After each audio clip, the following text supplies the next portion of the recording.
Assalomu alaykum YouTube tomoshabinlari. Mana yana bizning murojaatimiz shu har doimgidek shu O'zbekiston Respublikasi Prezidenti Shavkat Mirziyoyevga hamda uning qizi Saida Mirziyoyevga.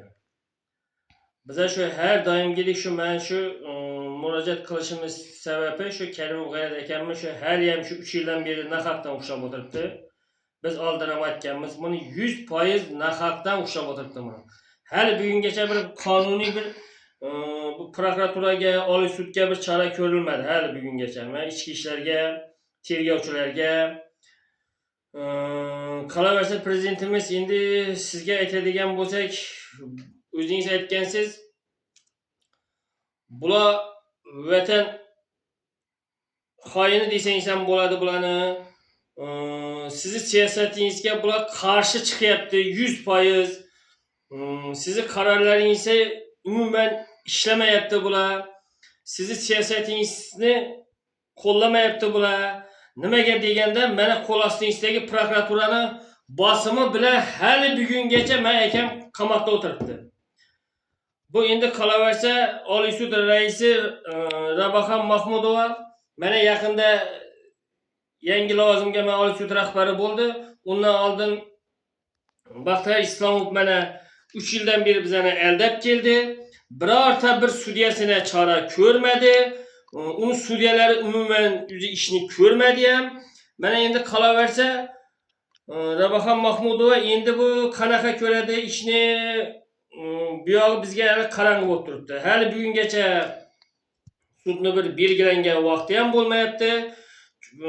Oliy sudga borsangiz faqat chuqur o'rganishda deydi. Chuqur deb shunchoqli nimadan keltirib aytadi. Chuqur o'rganishda ekan. Buni chuqur o'rganadigan joyi yo'q. Buni chuqur o'rganadigan joyi yo'q. Nimaga deganda mana Oliy sudmi, shahar sudimi hamma joyda bir xil. Mana o'zlarini berib qo'ygan nimasi bu qarori bu. Bir guruh shaxs bo'lib dedi. Bir guruh shaxs bo'lib dedi. Oldindan dedi til biriktirib dedi. Jinoyat qilgan dedi, jinoyat. Mayli jinoyat qilibdi. Qilgan bo'lsa buni sheriki qani? Bir guruh bo'lib dedi. Bu O'zbekiston Respublikasining bu sha'niga dog' bo'ladi bu. Nimaga deganda men bu Oliy sudni ham, prokuraturani ham, ichki ishlar tergovchilarini ham, ichki ishni ham bu ilmi yo'qligidan bo'ladi-da. Bir guruh shaxs deyapti o'zi. Mana yozib qo'yibdi. Bir guruh shaxs deyapti mana. Baraka topqaysiz mana. Bir guruh shaxs deyapti. Oldindan til biriktirib dedi, Qozog'istonga o'tib dedi, Furochning yo'lini to'sgan dedi. Baraka topqaysiz. Qachon Qozog'istonga o'tgan? Qara buni videosi qani, buni isboti qani, buni dalili qani? Buni oq qog'ozga yozish kerak emas. Buni matbuot kotibi Manda chiqib turib aytish kerak. Manda Karimov G'ayrat haqiqatan 10 ta sherigi bilan o'g'irlik qilgan deyish kerak. Faqat quri qog'ozda bu. Bu qog'oz bizga kerak emas. Bu qog'ozvozlik prezidentimiz aytgandek. Qog'ozvozlik kerak emas. Buni yozadi, og'ziga kelganda undan otib yuboradi buni. Bo'ldi. Shu yerda hech kim ko'rmaydi. Men YouTube'ga chiqib turib matbuot kotibi Rabaxan Mahmudova qo'l ostingizdagi xodimlar chiqib turib, Karimov G'ayrat shunday o'g'irlik qilgan, mana 10 ta sherigi bilan qilgan, 10 ta sherigini hali biz topolmayapmiz deng. Ya urushga ketganmi u? 3 yildan beri. Baraka topqaysiz. O'zingiz endi yaqinda hali rais bo'ldingiz. Bu ish ko'rsatishingiz kerak. Bu adolatli bo'lishi kerak. Bu O'zbekistonda shunchalik dunyo bo'yicha bu nahaqlik yo'q. Dunyo bo'yicha nahaqlik bu. Bilasizmi? Dunyo bo'yicha nahaqlik bo'lib turibdi bu. Aybi bo'lsa mayli, qamang, aybini aytib qamang. Aybi yo'q odamni nimaga ushlab o'tiribsiz buni? Nimaga?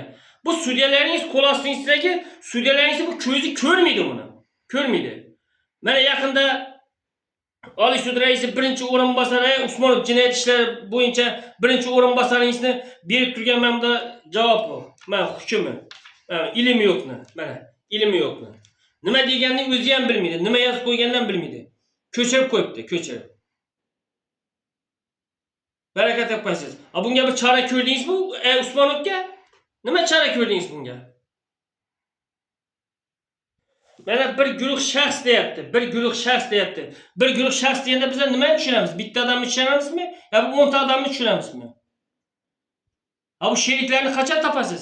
Qachon ekanmi o'zini men sud zaliga olib kelib, qachon bir o'zidan so'rab, nima bo'ldi? ishing qanaqa bo'ldi, kimni urgansan, kimni zo'rlagansan, kimni pulni olgansan deb so'raysiz. Qachon chaqirasiz? Faqat yopiq sud bo'ladi, yopiq sud. Bu qanaqa sud? Bu jinoyatchimi bu? Vatan xoinimi bu? Sizlarga. Nimaga chaqirmisizlar o'zlarini? Bu prokuratura hali ham shu Nig'matullo Yo'ldoshev boshchiligida bosim bo'lyapti. Hali bugungacha hech bir ishi ochiq sudda ko'rilmaydi. Nima qarasang video kamera kirgizmaydi, blogerlik kirgizmaydi, borsang eshikni yopib qo'yadi. Bu xalqni boradigan joyi bu. Buni otangiz solib bergan emas buni. Baraka topqaysiz. Ab sizlardan xalq bezib ketdi, bezib. Mayli bir guruh shaxs deyapsiz. Mana 5 ta sudyangiz ko'rib turibdi. 5 tasi ham ko'zi ko'rmaydigan o'xshaydi. 5 ta bir guruh shaxs. Ammo sheriklari qani sheriklari? Qachon topasiz bu sheriklarni? Qachon? Mana yaqinda oldingi safar ham aytdik. 10 yildan keyin o'lgan odamni aqlab o'tiribsiz.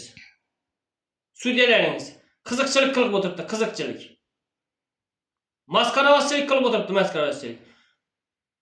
Jinoyat alamati yo'q, aqlandi dedi. Endi ular Alloh taoladan so'rash kerak. Buni diriltirib bu yerga qaytaring endi, bu yashashin desa, endi unga to'g'ri keladi. Bu sudyalaringiz qilib o'tirgan ishi.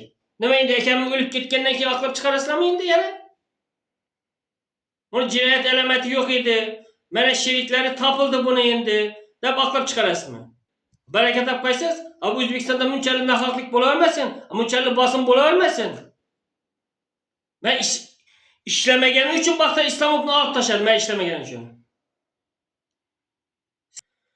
Bu akamni o'zi asli o'z huquqini talab qilgani uchun men bu prokuraturaning oldiga borib, bosh prokurorni rasmini chiqargani uchun bosim qilib, men qamab qo'yibdim uni. Mana u rasmini chiqarib, ya o'ynaganidan, ya bir ichki qisqanidan rasmini chiqarmadi. Men shu prokuratura shu o'sha pulini undirib bermagani uchun, jinoyatchi ko'chada yurgani uchun, men bu jabrlanuvchi pulini ola olmagani uchun, jabrlanuvchini qamab qo'ydi, jinoyatchi ko'chada yurdi. Men rasmini chiqargan uchun. Ha shu haqqoniy ishlaganda, haqiqiy ko'rib chiqilganda bu rasmi chiqmas edi, rasmi. Ha u ham shu haqqini talab qilib, ishi bitmagandan qilgan shu ishni. Hozirgi kunda kelib turib prokuraturaning bosimi bilan men bu Oliy suddagilar umuman ko'rmay o'tiribdi. Endi bu Oliy sud raisi Rabaxon Mahmudova endi siz agar insofli bir adolatli sudya bo'lsangiz, prezidentimiz aytgandek, prezidentimizga qarshi chiqmasangiz, siyosatiga, qarorlariga dushmanlik qilmasangiz, adolatli ko'rishingiz kerak buni. Adolatli, ochiq sud bo'lishi kerak. Ochiq sud.